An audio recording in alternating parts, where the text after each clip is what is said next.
घोसी उपचुनाव के लिए अब घेराबंदी शुरू हो गई है। सभी पार्टियों के दिग्गजों ने घोसी में डेरा डालना शुरू कर दिया है। आगामी लोकसभा चुनाव को देखते हुए घोसी उपचुनाव किसी सेमीफाइनल से कम नहीं है। घोसी में इस बार टक्कर बीजेपी और सपा के बीच है, क्योंकि ना तो कांग्रेस ने और ना ही बसपा ने अपना उम्मीदवार उतारा है। साथ ही कांग्रेस ने सपा के उम्मीदवार को अब समर्थन भी दे दिया है। घोसी में इस बार का उपचुनाव इसलिए भी महत्वपूर्ण हो जाता है क्योंकि 2024 चुनाव को देखते हुए ये चुनाव सपा और इंडिया गठबंधन की साख का भी सवाल है, जिसको लेकर अब तमाम दिग्गजों के साथ अखिलेश यादव भी मैदान में उतरते नजर आ रहे हैं। क्योंकि अखिलेश यादव खुद सपा प्रत्याशी सुधाकर सिंह के लिए प्रचार करने के लिए मंगलवार को घोसी जा रहे हैं, जबकि रामगोपाल यादव, शिवपाल यादव समेत तमाम सपा के बड़े नेता घोसी में पहले से डेरा डाले हुए हैं। आपको बता दें कि घोसी उपचुनाव में सपा को इंडिया गठबंधन के तमाम घटक दलों का भी समर्थन मिल चुका है। वहीं घोसी उपचुनाव में अब काले नाग की एंट्री भी हो चुकी है।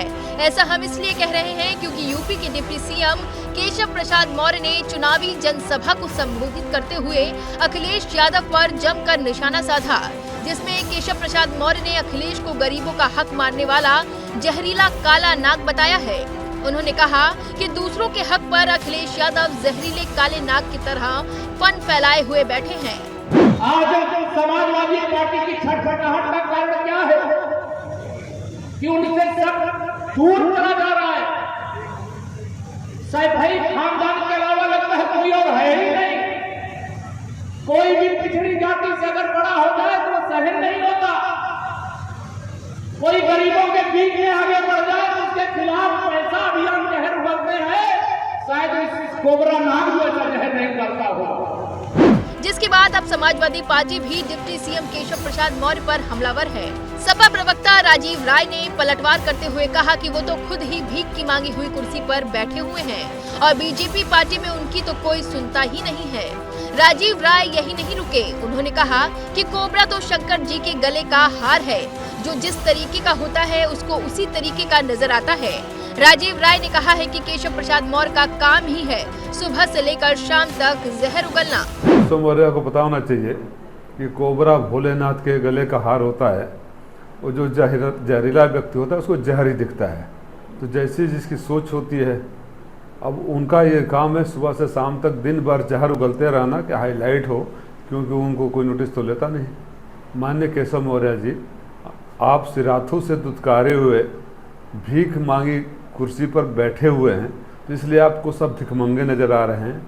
अगर समर्थन मांगना, भीख मांगना है तो आदरणीय मोदी जी से, अमित शाह से कह दीजिए कि 26 पार्टियों जिसका कहीं एक सांसद और विधायक तक नहीं है, उतना भीख क्यों मांगे नाक रगड़ रगड़ के।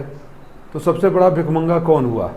उन्होंने कहा कि पिछले वर्ग के लिए काले नाग हैं, क्योंकि वो मानते हैं कि जब से वो भारतीय जनता पार्टी की सरकार में मुख्यमंत्री बने हैं, योगी आदित्यनाथ न उनकी चलने देते हैं, न उनका सम्मान रखते हैं, न उनका कोई काम होता है, न उनकी कोई पूछ है। इसलिए वो अपनी कुंठा में ये सारी बात योगी जी को कहना चाहते हैं।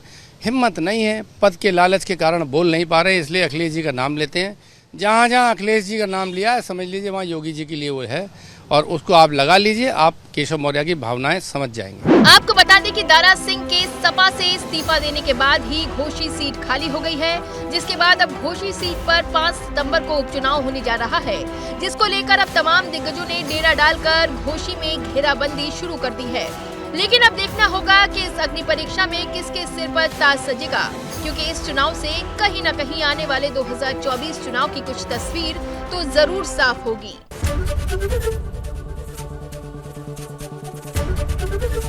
एबीपी गंगा, खबर आपकी, जुबान आपकी।